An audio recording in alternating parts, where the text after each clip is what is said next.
ইতিমধ্যে আমি দেখিছোঁ BTCত এটা শান্তিৰ বাতাবৰণ নিৰ্মাণ হৈছে। BTCত উন্নয়নৰ গতি আগতকৈ পূৰ্বতকৈ বহুত বেছি বৃদ্ধি হৈছে। গতিকে এই ধৰণে যদি শান্তি আৰু উন্নয়ন সমান্তৰালভাৱে আগবাঢ়ি যায় নিশ্চিতভাৱে BTCত আমাৰ যি মিত্ৰতা এই মিত্ৰতা বা আমাৰ যি মিত্ৰতা চৰকাৰ এই চৰকাৰ এইটো বৰ্তমান হৈ থাকিব ভৱিষ্যতৰ দিনত। এতিয়ালৈকে মিত্ৰতা আছে, আমাৰ চৰকাৰ চলি আছে, নিৰ্বাচনলৈকে প্ৰায় 1.5 বছৰ সময় আছে। গতিকে ৰাজনৈতিক যি পৰিৱেশ পৰিস্থিতি হ'ব সেইটো আজিতে গোটেই কথাখিনি কৈ দিয়াটো উচিতো নহয় আৰু এইটো পৰিপক্কও নহয়। দেশজুৰি আমাৰ ভাৰতীয় জনতা পাৰ্টিৰ সদস্য ভৰ্তি অভিযান সংগঠন পৰ্ব আৰম্ভ হৈছে। নৰেন্দ্ৰ মোদী ডাঙৰীয়াই যোৱাকালি সদস্য ভৰ্তি অভিযানৰ আৰম্ভণি কৰিছে। আজি মাননীয় মুখ্যমন্ত্ৰী ডাঙৰীয়াই সদস্য ভৰ্তি অভিযানৰ ৰাজ্যিক অভিযান শুভাৰম্ভ কৰিছে আৰু আমিও আজি ওদালগুৰি জিলাত আনুষ্ঠানিকভাৱে সদস্য ভৰ্তি অভিযান 2024ৰ কাৰ্যসূচী আজি শুভাৰম্ভণি কৰিছোঁ।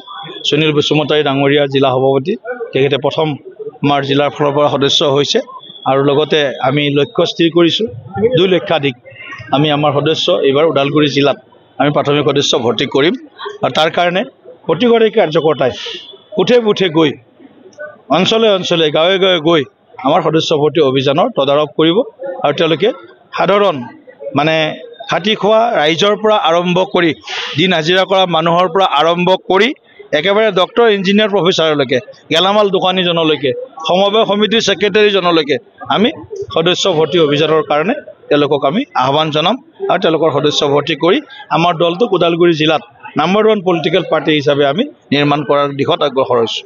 কিন্তু সমান্তৰালভাৱে UPPLতো কিন্তু যোগদান কাৰ্যসূচী চলি আছে, য'ত বিজেপিৰ দখলত সমষ্টি আছে তাতে কিন্তু UPPL আৰম্ভ কৰিছে তেওঁলোকৰ নাই তেনেকৈ থাকিবই।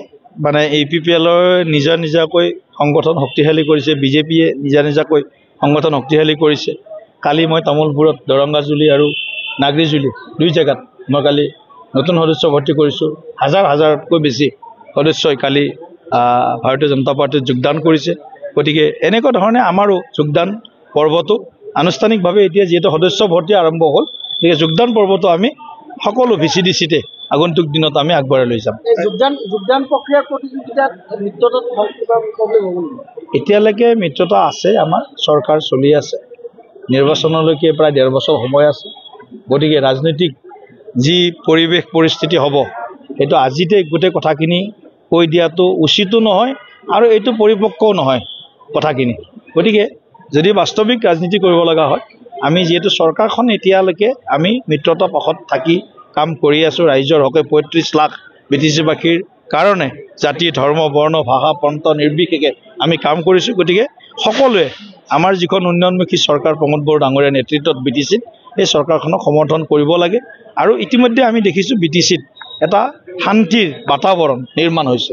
BTCত উন্নয়নৰ গতি আগতকৈ পূৰ্বতকৈ বহুত বেছি বৃদ্ধি হৈছে। গতিকে এই ধৰণে যদি শান্তি আৰু উন্নয়ন সমান্তৰালভাৱে আগবাঢ়ি যায় নিশ্চিতভাৱে BTCত আমাৰ যি মিত্ৰতা এই মিত্ৰতা বা আমাৰ যি মিত্ৰতা চৰকাৰ এই চৰকাৰ এইটো বৰ্তমান হৈ থাকিব ভৱিষ্যতৰ দিনত। চন্দ্ৰমোহন পাটোৱাৰীয়ে কৈছে যে 400 মেট্ৰিক টনতকৈ অধিক আটা অসমত সমবায়বিলাকে পাই আছে BTCত, কিন্তু BTCৰ কোনো জেগাতে কিন্তু আটা নাপায়। এই আটাবিলাক কোনে গিলি দিয়ে? মই নাজানো চন্দ্ৰমোহন পাটোৱাৰী ডাঙৰীয়াই ক'ৰ পৰা বা কি হিচাপে ক'লে বা মই নাজানো কথাটো, তথাপি মই খবৰ ল'ব লাগিব কাৰণ 400 মেট্ৰিক টন বহুত আটা। গতিকে এইটো কিমান ক'ত কেনেকৈ আহিছে এইটো খবৰ ল'ব লাগিব।